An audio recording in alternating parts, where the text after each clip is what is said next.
Right, guys, Melissa here. Good morning, everyone. I'm just doing some journaling before I step into church.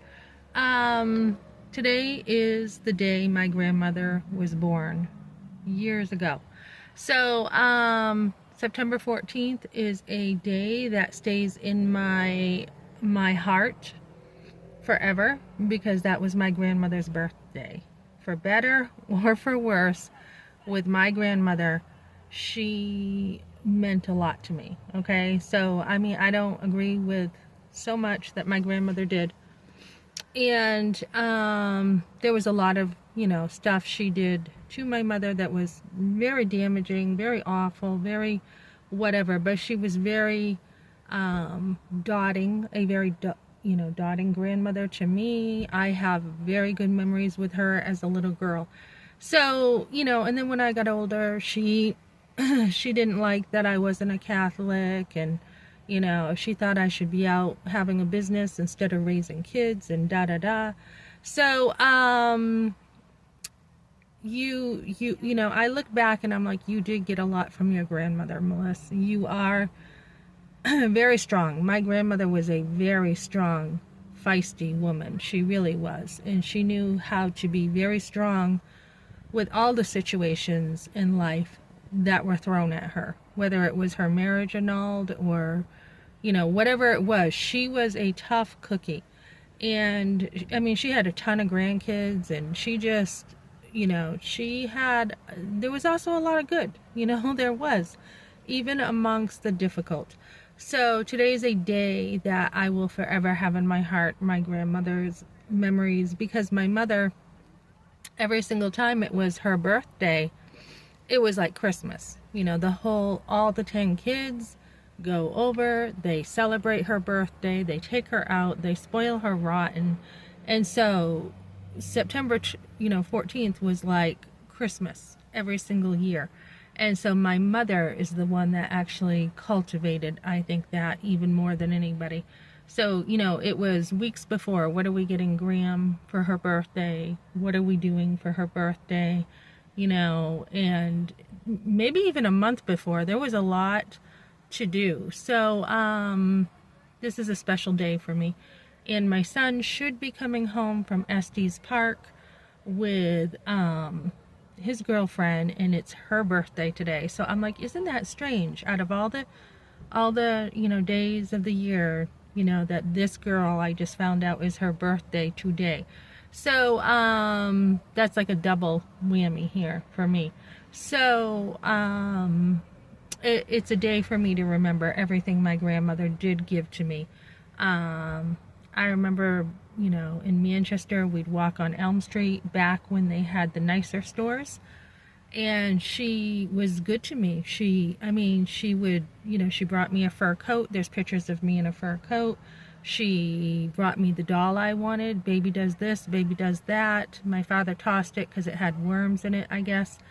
I was talking to my kids about that too, about things missing when I was a kid. Sometimes ladies, we have an enemy. We really do. We're in a spiritual battle. Sometimes people don't want you to have anything, okay?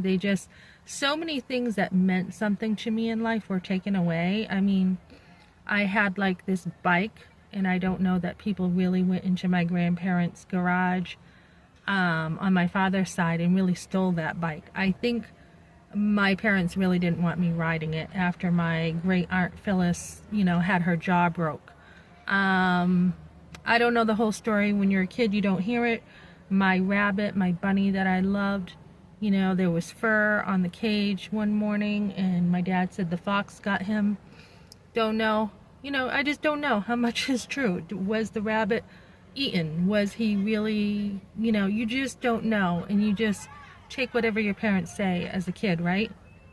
But I lost a lot when I was a kid, and that doll meant something to me, but we had to throw her away, and that was for the good of everybody, because I guess that was in the news, that the baby, you feed the baby and it makes sense, she's gonna have worms, or you got a doll with food in it. So my grandmother brought me like Barbie dolls, the kids' little nail polish that you put on, the little cute lipstick, took me shopping.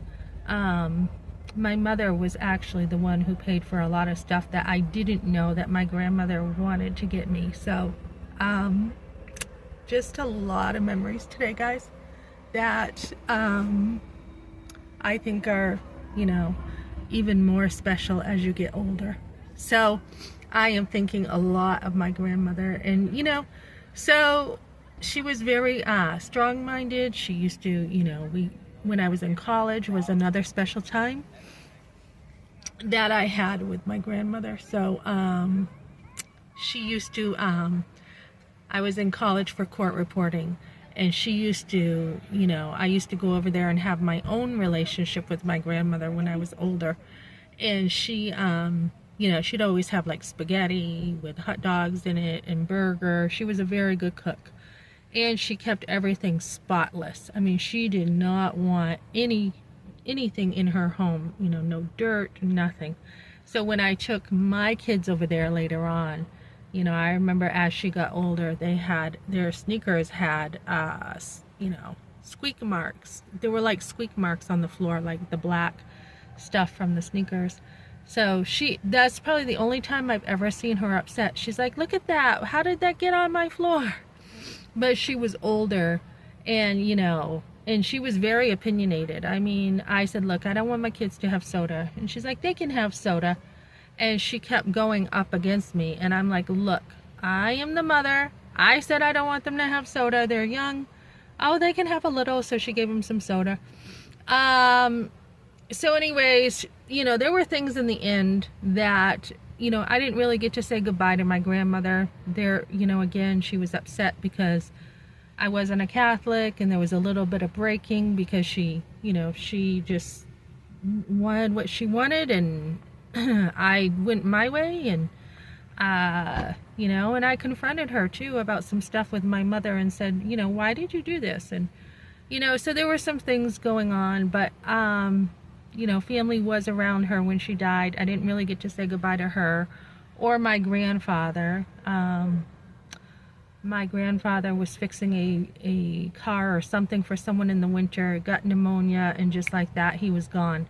So I do have the memories, and it just, there were just so many good memories growing up. And then there was a lot of things that happened too that were not good. I mean, her boyfriend Mac had gotten shot in Manchester. He had gotten in a fight, and the taxi cab driver, shot him. There was, my Aunt Kim's husband Pat, who jumped out a window with cocaine. There was my Aunt Carol's husband Bob, who was a big Harley guy, and he went to go get a lottery ticket, and his friend was drunk, and he never came back. And there, my Aunt Patty, her kid was kidnapped. So there was a lot of drama and trauma when I grew up too, that also took me away from family.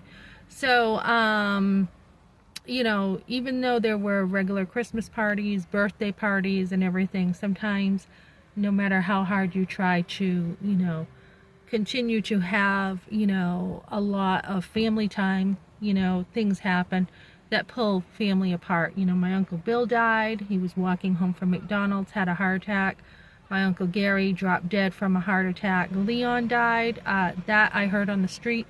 I wasn't in their life when Leon died. So, ladies, the point is, when you feel like a lot has been taken from you in life too, you need to remember that, God has a plan, and we were doing a Bible study last week, and we'll talk about this probably this week too. Is it hard for you to know that you are saved and your family, other people are not? And I'm like, yeah, it's very difficult for me sometimes to think that, because I have been praying for my family a lot to get saved.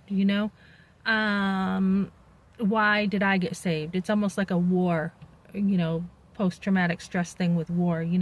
If you hear, if the friend dies, it's like people have guilt, like, why did I stay alive? And so why did God choose to save me? One out of, I don't know anyone else in my family except one who got saved. Why did he choose me out of generations and generations of people? I have no idea. but I am grateful, and I know God is good, and I know He has a plan, and if He wants my family saved, He will save them. And I said to my mom once, I said, I wish you would know God. And she's like, if it's not meant to be, it's not meant to be.